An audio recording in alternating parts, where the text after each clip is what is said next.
Vous le savez, le SARS-CoV-2 est un virus respiratoire. Il s'attaque d'abord à nos poumons. Certaines personnes développent un syndrome respiratoire aigu sévère. Donc en clair, il manque d'oxygène. Et l'oxygène, c'est un peu important. Une fois infecté par le SARS-CoV-2, on a 3,2% de risque d'hospitalisation et 0,58% de risque d'en mourir. Mais nous ne sommes pas égaux face au virus, loin de là. Je ne vous apprends rien si je vous dis que l'âge est, de loin, le principal facteur de sévérité de la maladie. D'après les données d'une large étude de cohorte menée par l'ANSM et la CPAM sur près de 90 000 patients hospitalisés au cours des 2 premières vagues, on estime que le risque d'hospitalisation est jusqu'à 17 fois supérieur pour les personnes de plus de 90 ans, si l'on compare à la tranche 40-44 ans. Pire encore pour les décès qui sont jusqu'à 400 fois plus probables chez les personnes de plus de 90 ans. Ça c'est pour les extrêmes, mais déjà pour la tranche de 60 ans, il y a un risque d'hospitalisation presque 3 fois plus élevé et 14 fois plus de risque de mourir. Mais il n'y a pas que l'âge. Être un homme, par exemple, c'est pas une très bonne nouvelle. Ah, qui le dis-tu? Quand même un risque 2 fois plus important de décès pour nous, les hommes. Tabagisme et alcoolisme, c'est pas génial non plus. Et puis, il y a tout un tas de comorbidités. J'en ai cité ici quelques-unes, comme l'obésité, le diabète, l'insuffisance cardiaque, la mucoviscidose, gros risque pour la mucoviscidose, on en reparlera, le cancer du poumon, la polyarthrite rhumatoïde, la trisomie 21, le VIH, et d'une façon générale, les personnes greffées. Ici, j'ai représenté les transplantations rénales. Et depuis quelques mois, il y a un nouveau facteur très important qui est associé aux formes graves.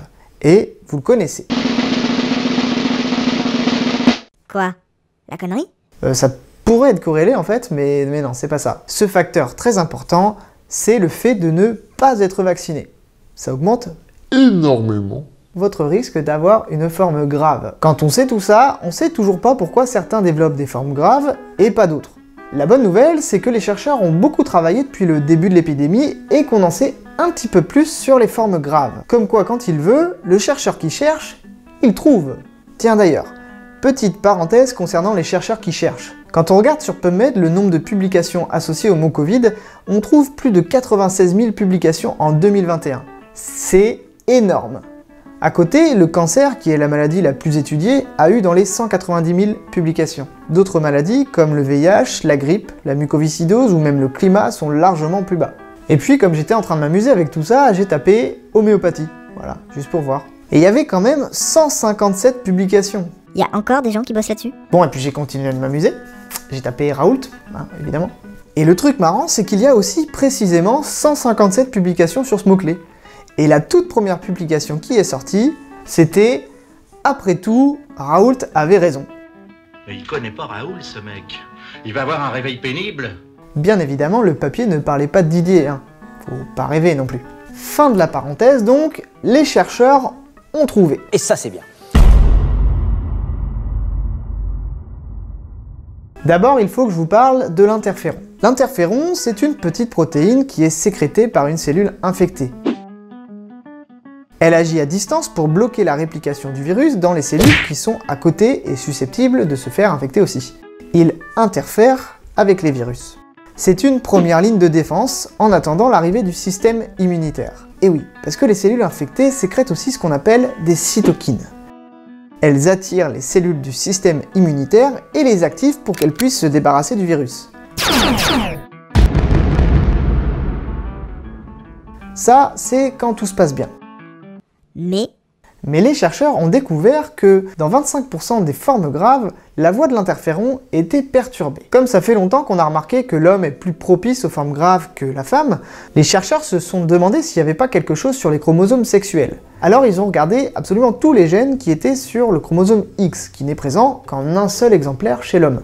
Et effectivement, ils ont découvert qu'il y avait un gène anormal sur le chromosome X. Ce gène, on l'appelle TLR7. Et justement, il est impliqué dans la production de l'interféron.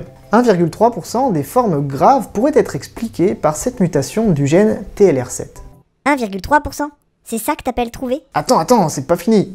Dans une autre étude, les chercheurs ont remarqué la présence d'auto-anticorps contre l'interféron.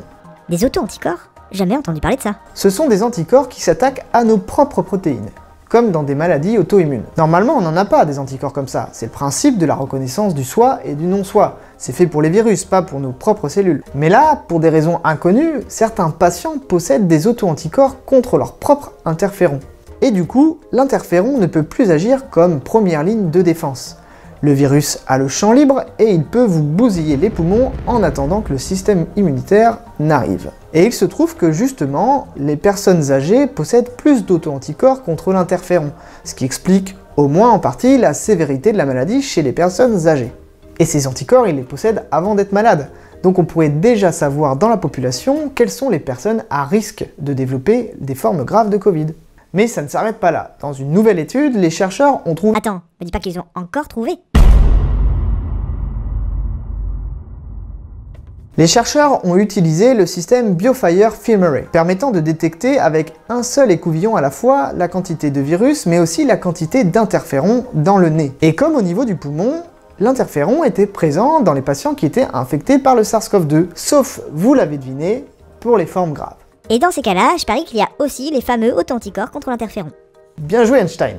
Ainsi, ils ont pu montrer 3 cas de figure. Des patients présentant à la fois beaucoup de virus et beaucoup d'interférons, ce sont des gens qui sont contagieux.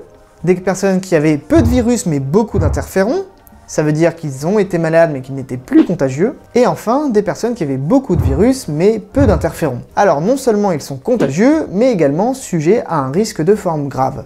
Du coup, on serait capable de diagnostiquer facilement et précocement les personnes contagieuses et les personnes présentant un risque de forme grave. Et donc, au-delà des aspects diagnostiques et pronostiques, ces résultats ouvrent des perspectives thérapeutiques. Par exemple, en traitant les patients avec d'autres types d'interférons, qui ne sont pas reconnus par les anticorps. Les progrès de la recherche permettront de mieux prendre en charge les patients atteints de Covid, et notamment les formes graves. Mais ce que les chercheurs ont trouvé n'explique que 20 à 25% des formes graves, et il reste beaucoup à apprendre sur ce virus. Mais je vous rappelle que la vaccination est très efficace pour empêcher l'infection par le virus. Elle est très efficace contre l'hospitalisation et elle est très efficace contre le décès. La vaccination reste et restera de loin notre meilleure arme pour lutter contre la pandémie. Et ça c'est bien.